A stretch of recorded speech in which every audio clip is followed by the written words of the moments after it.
Hi guys, what's going on? This is Namcraft and welcome to the Sister Starcraft English commentary. This is gonna be a guaranteed to be epic game handpicked by me. So if you're one of my supporters in the last 30 days, you will get access to this video early via private playlist. It's mentioned in the video description as well as the pinned comment. But otherwise, you just watch this game a bit later with the other people and that's fine. This is gonna be part of DPL 2024 and we're gonna be having Jaedong versus Rush. We have not seen Jaedong a lot in the recent games and definitely we have not seen Rush. They don't really appear in KCM all of those leagues, so that's very interesting. But yeah, they're gonna be here this time around, so let's see how they will perform against each other. This is gonna be the map Dominator. Let me just quickly show you the map right here. So first of all, here are the map stats. Just stare at it for a couple of seconds while I locate the map for you. Dominator, this is going to be a 3-player map with the kind of bluish tile set. Here it is. We have Jaedong located at the 11 o'clock position. As Zerg here, he's going to be going for possibly a 12 hatch, I think. And as for Rush, he's going to open up with Supply Depot, Barracks, Supply Depot, and possibly going for a quick expansion. This map, we enjoy for Zerg players a 41.6% win rate only. All of the maps in the previous season of ASL are very much Terran flavored against Zerg. And Zerg has proven to us that map stats don't matter, at least to him. But yeah, once again, we shall see how Jaedong will fare against a very tough opponent Rush here. Looks like we will have a 12 hatch coming down for Jaedong. Very standard. The Overlord is scouting in the right direction, so this Overlord will have some nice idea as to where the enemy is located. Let me just put these map stats away for you. Before the game gets hit up, let us just quickly reveal or review where these guys are located on the ELO ranking board. So here are the top 10 broodwar players this week. As you can see, Soki number 1, Bisu, Light, Speed, and then Flash. So Rush is up there at number 10, and I'll just throw in there Crush Hammer, and I'm just kidding, I'm just gonna throw in there a couple of comparative players for you to see here. Flash, Best, Rush, and Jaedong. And as you can see, Rush versus Jaedong. Rush is slightly better, but not by much. And here are the win rates by matchup. So as you can see, Rush against Zerg is 68% win rate in the last 30 days. And Jaedong against Terran is a little bit worse, 46% win rate only in the last 30 days, 28 games for him, Jaedong. So let's see how he will fare here. In the meta of things, as you can see, recently, Protoss, we're not watching Protoss today, I'm Protoss. So this is why I always say Protoss. But in the recent meta between Terran and Zerg, we've seen a lot of mech plays, right? And as for Zerg, when the Terran goes for mech, we've seen a variety of responses. Sometimes we see mass mutalists, like what Soki does against Flash, and sometimes we see queens in some of the lesser known players like Zelle, he does that sometimes. Who else does that? I'm not so sure who are the Zerg players. But usually the Zerg player just go by standard and go for Ultralisk and Zerglings and stuff like that. Yeah.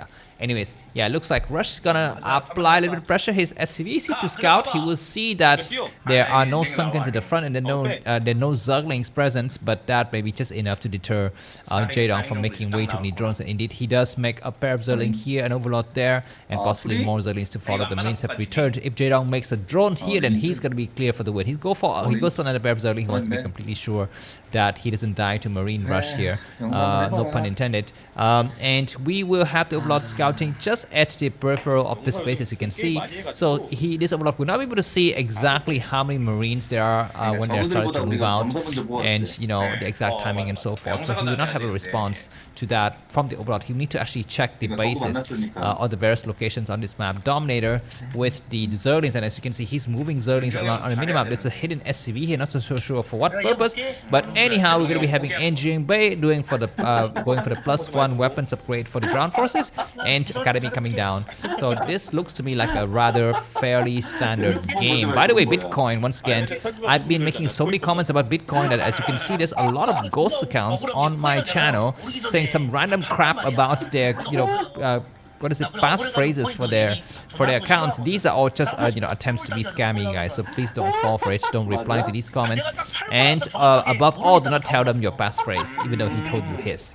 That is a basic trick. And as you can know, scamming in the ancient days, I mean, this is an old lesson, but in case you don't know, I think you all know because you're all wise and old and rich like me, right? I'm rich in emotions only, not in money. But you know that the scammer's most popular tactic is this one, right? He goes and says something obviously ridiculous in the email or in the comment. And why? Because you might be wondering, why are you saying all of those really stupid comments? And sometimes he makes a lot of grammatical mistakes. Don't you want to make your message or your email or your post slightly more professional so that it is not detected by by regular people? And the answer is no. You want to be very stupid. You want to be very obviously showing that it's a scam. Why? Because later when those people catch the bait, they will face a little bit more, sensitive questions, right? Oh, please give me your bank account number, please give me your password and so forth. And if they did not pass that very early, obvious scamming opening lines, then for sure as hell later they will, not fall for the obvious lies and obvious demands for sensitive information. So this is a scammer's way to actually, bait the grandmothers and the grandfathers into giving up information by being obviously stupid in the opening phrases. And if those grandpas fall for those early tricks, then for sure they will fall for the later tricks. Anyways, back to this game. We're going to be having some mutual start to attack now, and we are going to be having some, just of course, Rush is got to stay exactly where it's in, try to contain himself, I guess. But it's the Jaedong who would try to attack. This is gonna be a reverse ramp here, so the Marines, when they dance back and forth, they need to be careful. Are they on the wrong side of the elevation? Because one third miss chance. Although I don't know how the miss chance work with the air units. I don't think it affects it at all, right? If you're a Zerg player, please let me know if the flying things are around on the in the air, and then we have some Marines on the ground. Do the Marines do the 1/3 miss shot against the mutualists on the high ground? I guess not on the high ground, but flying above the high ground. Anyways, a small Bible start to move out. We have about 8 mutualists, 10 mutualists now, starting to apply a little pressure. We have a third base coming down from Jaedong. This is a circular map, Dominator, so it's kind of really hard to see exactly which bases are located where unless you actually go there and check. If you scan them one by one, it's gonna take a long time. But anyways, it looks like a lot of Sunkens coming up, and yeah, looks like Jaedong is gonna initiate a base raid. He says, come towards my base while I try to take out some tourists. But looks like Rush doesn't forfeit. He's returning with the rest of his Marine. Maybe he already scanned the front door of Jaedong, so he backs up. So I think that's fine. Jaedong will possibly cancel one of those Sunkens. I'm not so sure. Maybe not. Make Sunken just leave it as a creep colony. These tourists will need to get recreate. Another SCV gets sniped, and the number of mutualists are still quite high. 9 mutualists. We have a couple of Marines remaining, but we need to have turrets coming up ASAP. Not 1 but 2. Anyways, looks like Jaedong has made 4 sunken colonies for creep colony, not really sunkens, but he has not yet converted them into sunkens. Anyways, these Marines are doing some more damages. I'm not so sure what exactly are the upgrades for Marines. It's nothing. For the mutualists, we shall reveal ourselves a little bit later. But yeah, but for the time, is Jaedong have the advantage? I would say so.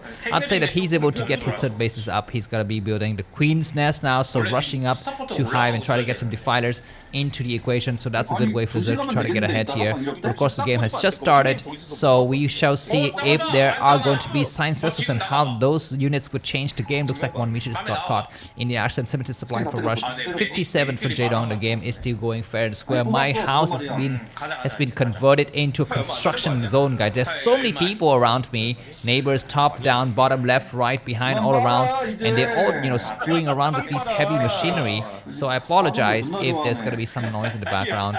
I try very much to reduce the noise with AI-powered noise suppression technologies.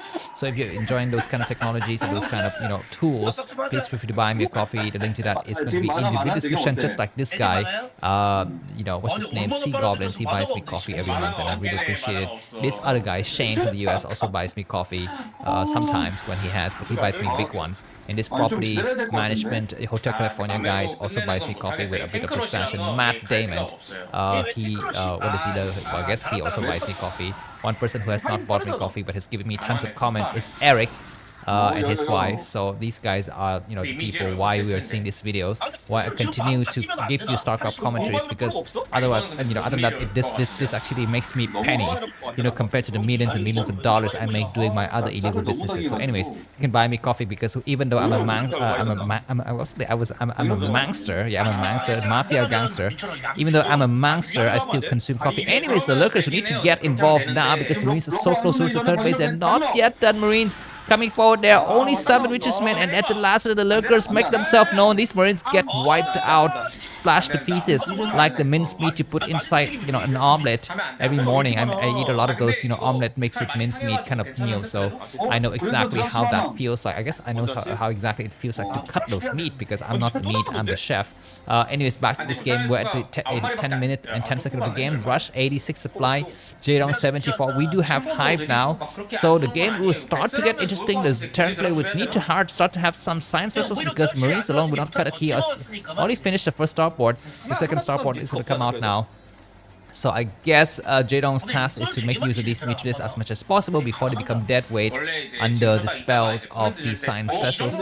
His 3 bases is providing him a very nice amount of... Oh my freaking god, we have a dropship coming through, and did that get spotted? I don't know, but now we shall see. Exactly, the mutualists are looking for that dropship. The Marines need to support from the back. He's unloading all of the forces, and the dropship will get destroyed. No, it doesn't. It doesn't, because it looks like Jaedong prefers to kill the Marines than to kill the dropship itself. And he's gonna get pushed back. We still have 8 mages in that group. Is going up. The game is still going up very strong here. We have a lot of sunkens coming down, and yeah, some more defensive structures from the Zerg player. That's gonna be a Nidus Canal. So we have at least now the connection of the various, you know, bases by the Zerg player. Looks like Rush is gonna try to take an expansion. He's gonna take it on the low ground. This is the inner 730 position. This base is hard to hold as hell, but we shall see how he's gonna be able to do it. Looks like Nidus Canal's connecting a lot of the bases together. Lurkers in position. Jaedong's decided to take an off base, guys. His third base is not really in one of the opening corners, because this is a 3-player map. The opening corners are 11 o'clock, 2:30 or 3 o'clock. And then 7 or 8 o'clock, right? So he decided not to take that remaining opening base. He decided to take an off base, and that base doesn't have a backdoor, doesn't lead to another base behind it. So that's something we need to take into account. And that base is rather wide. It's got a lot of openings that can get exploited by the offending players. Looks like double science vessels will be accompanying these groups of medic marines. The game is looking very strong. Tourists are gonna be looking around. And by the way, let me remind you that this is a guaranteed to be epic game. So if you have not, you know, grab a coffee or some snacks, go ahead and pause the video and get it now, because you will be here for a while witnessing jaw dropping, you know, face punching, nose dripping, mouth cutting actions between these players. Looks like nice irradiate work on some of the units, but looks like the Defilers are still just hanging out and hiding. We have a nice scan. He's gonna be looking for the Defiler. Mutualists need to get involved now. He goes for the Sunkens instead of the Defiler all the way in the back there. So that's a bit of a chicken move there. From Russia, could be a little bit more audacious with his kamikaze science vessels. Anyways, we only have 5 mutualists remaining, so kind of not very good, and we need to rely mainly on the ground forces for Jaedong to actually get involved here. Looks like the third base of the Terran player is going to get saturated now, and Rush is going to make his 4th base. Where is that located? At the 6 o'clock position. Let me turn off the noise suppression, because I don't like to use technologies where I don't really have to. We are at the 30-minute mark of the game. Rush 130 supply, Jaedong 92. Very nice, excited. I'm getting burns right now just watching these guys looking that. No, not really, because I'm not a Terran nor am I a Zerg player. I'm mainly a Protoss player. Not mainly, entirely. I'm entirely a Protoss player. Oh my freaking god, Defiler in plain sight here, but some turrets, not turrets, some nice Gurges, you know, landed on 2 Sunsets were sniped, as well as, you know, a nice plague was cast there. The bubonic plague was cast on those medic marines, and they will be dying for the centuries to come. Nice attack from the Zerglings. At this point, Jaedong will need to start to think about the 4th base, because he doesn't have a back door. He cannot easily secure himself a nice expansion behind his Sunkens and Lurker wall. So he would try to attack against the 230 position, try to clear it, and he does get some Zerglings in position to clear out whatever is the scouting unit there. For Rush, possibly it was a Marine. Yeah, as for Rush, should he start to transition into tanks? That's the question. He's got a nice 40 supply lead. He's leading by a heavy amount of supply. The question is, what is his next, tech of choice? He can, he can still contain his enemy a little bit here, I think, with his, medic marines and stuff like that. But I think switching into mech won't be such a bad idea at this point. Some Zerglings getting destroyed there in the corner. Some Lurkers coming out to attack, but looks like the nice control of the center by Rush will deter these units from coming out. And we do have Defiler trying to follow forward, but Rush has got to contain. He's got a solid 40 supply lead in this game against Jaedong. He's looking very, very strong. Let's see how he does. And we will have the, what is that, the second factory? That's got to be a second factory. The first factory is somewhere inside of his enemy. We do have some tanks now. Nice sciences to find a Defiler, but great plague on everyone here. Everyone is sick. Everyone needs to visit the hospital. I was sick recently.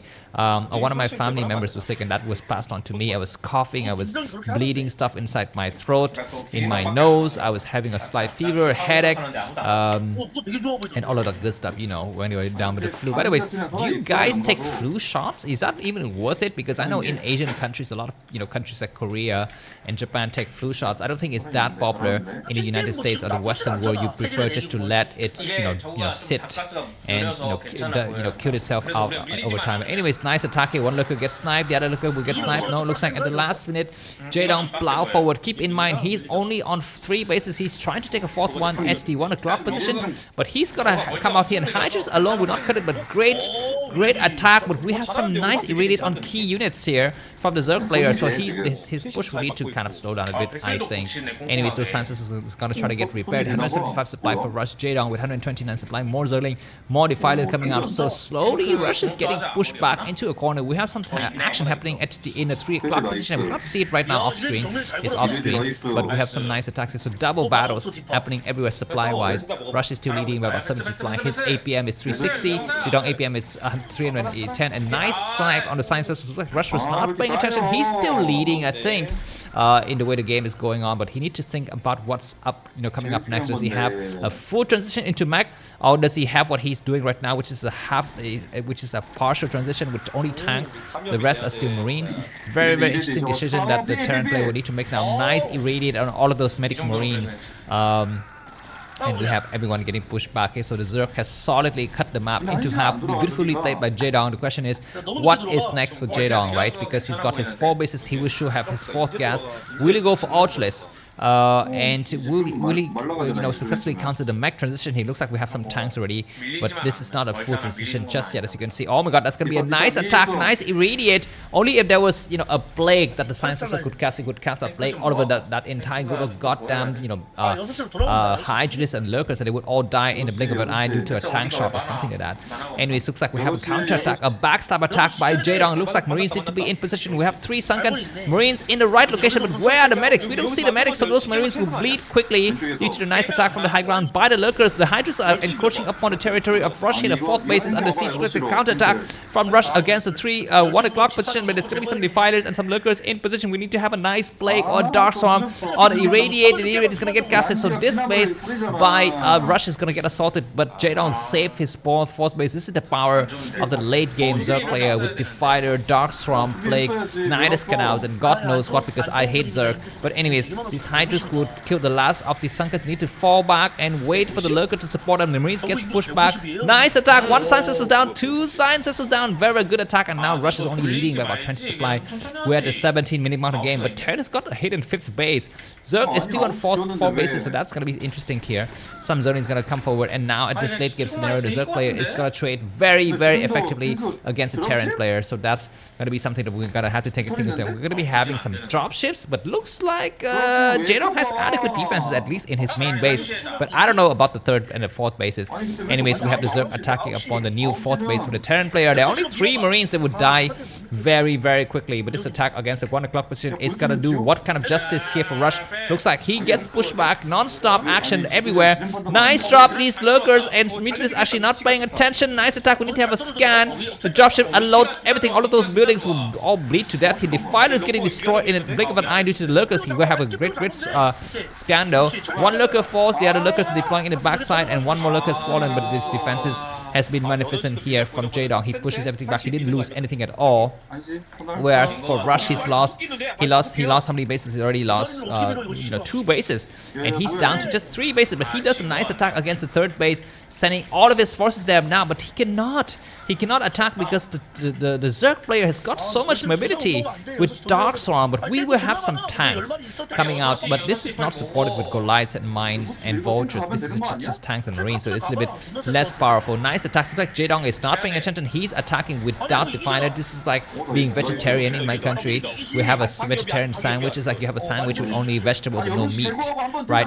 It's okay if you're starving. It's fine. It's a way to alleviate your hunger, but it's not something that's going to fill you and give you some nice energy boost, right? So you need to have some kind of meat in your sandwich. That's exactly what those Zerg units need. They need to have Dark Swarm. Anyways, battles happening everywhere, but I can't see a way for Rush to win unless he does some sick drop here. He goes for something, but that dropship gets sniped right away. 3 Marines will not do jack crap in that basis, and Rush is still leading, but only by about 20 supply. He finally clears out those units under the Dark Swarm, and he's going to be able to land his command center, but he needs to make more tanks. The Zerg is gonna, I think, eventually catch him in supply. Jaedong 144, Rush 160, so that's going to be something here. Now Zerg is gonna come from all sides here. The Terran player will need to be in position. Siege mode need to get deployed. He needs to siege now. He's gonna wait for the Lurkers to... Oh my god, the tanks are way too close to the Defiler. He's gonna cast a nice Irradiate, a nice D-Matrix, but good Dark Swarm and Plague, and great battles in the minute map. We're at the 28th minute of the game, and all of those tanks have been plagued, and they will all explode very quickly here. But Rush is able to clear out these forces because we see they have 3-4 tanks remaining. 3 tanks remaining, and one of the tanks is D-Matrix, so he's going to actually do a lot of splash damage. And Rush is able to hold. He's able to hold. He expanded way too quickly in the beginning part of the game, but now he's able to hold because Jaedong, keep in mind, he doesn't have a fit base. He's also slowly mining out of the various locations, so that's something to keep in mind. But these cracklings are coming forward, and these tanks were not able to get back safely, so they will all go to waste here. More attack happening on this side of the map, and looks like Rush is getting pushed back hard. He's still leading by about 20 supply. Keep in mind that Jaedong is also on just 4 bases. He's trying to get a 5th base set up at the 2:30 and 3 o'clock quadrant of the map here. The game is very close, and looks like Rush is mined out in his expansion. He's got only 2 functioning bases remaining. Hydras are going in a single file. Would they have enough to actually breach the tank line? No, they get stopped in the middle. We're gonna need to have a scan here. We will have a scan, but these Marines on the front side, what are they doing exactly? They're gonna try to attack against Hydras. Once again, vegetarian sandwich from Jaedong without the support of the Defilers. Those Hydras are weak as hell. Nice attack, and Marines against Hydras. A nice fire to lead the charge here. Looks like the Hydras will get pushed back, but they are slightly on the high ground. No, they're not. Now they will be. Looks like we have the inconclusive battle results here. Looks like we're gonna be having more attacks in the middle. Rush attempting to retake the 9 o'clock. Some slice is going to come out. They're going to get sniped by the Hydras, but Marines are doing good job. We need to have a nice attack on the Lurker. That final Lurkers has died. More Lurkers coming from the back, and Rush once again is going to get pushed back. The game is happening everywhere. Action insane non-stop, just like Tom Cruise versus Jet Li versus John Wick here. Looks like this Hydra is going to come down to 3 o'clock position, and Jaedong is pushing more and more forward each day. Rush has got a 5th 5-base economy once again back up, and he's going to try to snipe the 3 o'clock position. Some Marines have to go there. These Hydras and Lurkers will not make on time. This drone better go into hiding. Maybe it's not going to be possible anymore. The drone and the expansion will fall behind this. Some Hydras are scrambling to get into position, but Rush has already started a nice counterattack in the middle side of the map. He pushes these Hydras back. No 5th base for Jaedong. Keep that in mind. Jaedong is still on a 4-base economy, and Rush is finally re-established his 5th base. I don't understand how Rush could come from 3 bases to 5 back up very quickly, whereas Jaedong has been stuck on 4 bases for the entire game. The problem is Rush is not able to have a backdoor base. I mean, he's not able to connect his Nidus canals effectively. His Nidus canals are only connecting about 25% of the circular, of the circular motion of this clock. If you think of this map as a clock, only from the 11 o'clock position to the 2 o'clock position, or maybe 2:30, is what Jaedong has access to. The rest he have to actually walk slowly by ground forces. Anyways, Looks like finally Jaedong is going to attempt to take this base, the expansion, the natural base at the 3 o'clock position. He's got a huge amount of forces there. Looks like a huge counterattack happening on this middle side as well. If Jaedong is able to cut off Rush's right side and left side and the main base, that's going to be something. Defiler getting sniped. The second Defiler actually need to get involved, need to cast something. He's not casting. He will cast a great Dark Swarm, a single Hydras in the area. Nice attacks, but it's not enough. Looks like at the last minute, Jaedong has lost team. He doesn't have enough Hydras to do any attacks. He would try to kill out some tanks. He get 0 tanks after the battle is over. He's gonna try once again more attacks happening, but looks like at the last minute Rush is able to hold here. Just like insane battles happening everywhere. But finally Jaedong is gonna take a 5th base, and that's gonna give him a 5 gas economy, which he will need. But keep in mind, Jaedong is not building Hydra. He's not building Outless. He's playing purely with Mutualist. Excuse me, Hydralist. I guess Mutualist from the beginning stage of the game, but not anymore. And he's playing mainly with Zerg as a Defiler. So actually he doesn't need that much gas. But anyway, it's going to be having more Lurkers coming from the back, Defiler coming out, and we're going to be having a great attacking. Drone's going to get caught in the action. 2-3 drone downs right away. Zerg's going to start to attack. Snipe the Science. That's a nice plague. Beautiful plague. Looks like there's not going to be enough Marines to finish up the job here, and looks like Jaedong is going to hold. He will have his 3:30 and 2:30 and 3 o'clock secured, man. If he is able to kill those Marines in the middle of the map and get his Nidus canals to connect everything, then the game will suddenly turn flip its head from tail to head, or whatever is the expression that you often say in English. Looks like we could have a chance for more drops later if Rush is able to scan, if he can drop and take out key infrastructure and limit the Zerg's presence to only the right side of the map. It might be something, but now looks like it's going to be the moment for Jaedong to wage a serious counter-attack. This game has got some wild, wacky, wicked results. We started up with Rush having the advantage, and then Jaedong coming back and destroying 2 bases at once, and now Rush is back to a 5 base economy, but Jaedong has set up 2 new bases for a total of 7, right? 2, 1, 2, 3, 4, 5, no, it's just 6 bases for the time. So 6 bases. We have a huge drop though coming through. We have some Defilers in the area, but is it going to be enough? I don't know. Looks like there's some. The Nidus Canal is going to be the key here. The Nidus Canal need to get sniped. Looks like at the last minute, Defilers need to get involved here. Looks like the Nidus Canal is going to get sniped. The Lurker gets deployed. The Nidus Canal is gonna actually have some Lurkers that go through. One Lurker is gonna deploy itself. One Lurker gets sniped. More Marines attack. The Defiler is gonna be able to cast something. He's able to cast a great Dark Storm over there. So these bases have been saved. Rush 164 supply. Jaedong 144 more attacks in the middle of the map. That tank is not able to see because he's technically on the low ground. More attacks. I mean, the Defiler need to cast a Dark Storm right now. He's he's indecisive. He's hesitant between 2 angles of attack, and finally decided to attack against the 6 o'clock position. But I don't know about the success of that. We have a huge Marine ball start to move to. We need to have Defilers getting irradiated right now, but looks like good reaction from Jaedong. He's going to be able to secure himself a couple of Dark Storm before that Science Forces get in presence. And now look at this, guys. Jaedong is enjoying his 6 base economy. As for Rush, he's on 5, but can he take another one somewhere on this map? That's going to be the question, because the more the game goes on, the more mobility the Zerg player will have. He will connect everything with Nidus Canals. I guess in terms of mathematics and arithmetic, it'd still be a problem. It's still kind of a challenge, right? For you to remember exactly which Nidus Canal connects to which base, because I don't even know. I'm not even a Zerg player, but imagine you have something like 4 Nidus Canals or 4 pairs of Nidus Canals. How would you know where to go, right? I mean, if you go to the wrong door, you would just go, I don't know, to a different location. Anyways, we're going to be having a drop here. It looks like Jaedong, is he going to respond correctly? He's running away. Defiler in position. He will cast a great something. That's a good play. He will need to cast one more something. Scourge is coming through and he snipes both of the sciences. The hatchery will fall. The Marines are not targeting the hatchery. They cannot because they're way too close to the Lurker spine. We have a nice attack here. Defiler need to cast something, and it looks like incessant attack from Rush with Jaedong. Does he have enough to hold here? Jaedong has got about the same amount of supply now. 161 supply for Jaedong, 167 supply. Looks like the tanks have +1 weapons, but they need to have scan. They do have tanks and with scan support now. They clear out some Lurkers. +3 weapons and +3 armor upgrades for the Zerg player. For the Terran player, I think only +1 for the tanks, but 3 for the medic Marines. Which is nice, but now the question is, how can Rush proceed from here? He is on 5 bases, but every single base he takes from now will be so close to the Zerg player. I think that he should attempt to drop inside of Jaedong's main base, because that will give him impetus to set up his 6th base at the 11 o'clock position and just use that as a way to drive the Zerg more and more into the main base to defend those hatcheries and technical buildings instead of going out here to the middle of the map. But anyways, I think Rush has a different idea. Now he's going to try to send a small group of Marines against the 1 o'clock position. That's going to be a suicide, one-way street, no way out kind of mission. Anyways, the game is still going on now. Rush 170 supply and Jaedong 159. We are at the 28th minute of the game. game. I feel like Jaedong is going to be able to come back strongly here. He does some nice attack in the middle of the map. Marines attacking against Zerg Hydras, attacking against the tank here. And Jaedong is going to push rush into the corner, I think, but great attack in the middle map. We're not so sure exactly what's happening where exactly. We have some science vessels escorting some SCVs towards the 4 o'clock position. Is there a command center there, or are those kind of distance mining things? I'm not so sure exactly. Nice attack on the Defiler. It gets pushed back. The game is still going up fair and square. If you've enjoyed this great, amazing adventure of Starcraft, please feel free to buy me a coffee. The link to that is going to be in the video description. Here are my Zelle account. If you're living in the US, you can buy me a coffee with this link. Keep in mind that if you're already a fan supporting me in the last 30 days, you will have access to this, to this cast via a private playlist. So I hope for your support in the future. Thanks a lot for that. Back to this game.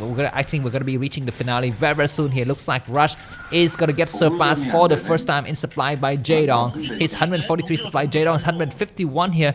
Distance mining by the SCVs. I don't know exactly why Rush doesn't land his command center. I guess he will try to land now. We have some science vessels coming out, but keep in mind we have a nice attack by the Marines at the 1 o'clock position. There's a huge amount of Marines starting to move through, and those Lurkers actually not in position to defend here. The firebat could start to burn away those Marines. His science is actually being very annoying here.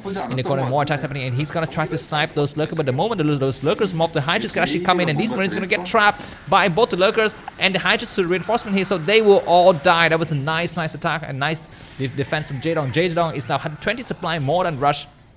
We're going to be reaching the end of this game now soon. I feel like Rush has, kind of reached the end of his adventure, of his career here in StarCraft almost, because he's got his 7 base up now. What does he have exactly? 7 bases? 1, 2, 3, 4, 5, 6. Only 6 bases. Excuse me. Okay, Submarine's going to try to come out here and try to snipe the Nidus Canal. It doesn't even get the Nidus Canal, and he's going to get pushed back. Rush is behind by about 40 supply. G, freaking goddamn G from Rush, and Jaedong has won a game. If you enjoyed this game, if you want to buy me a coffee, the link to that is going to be in the video description. I will see you soon. Bye bye.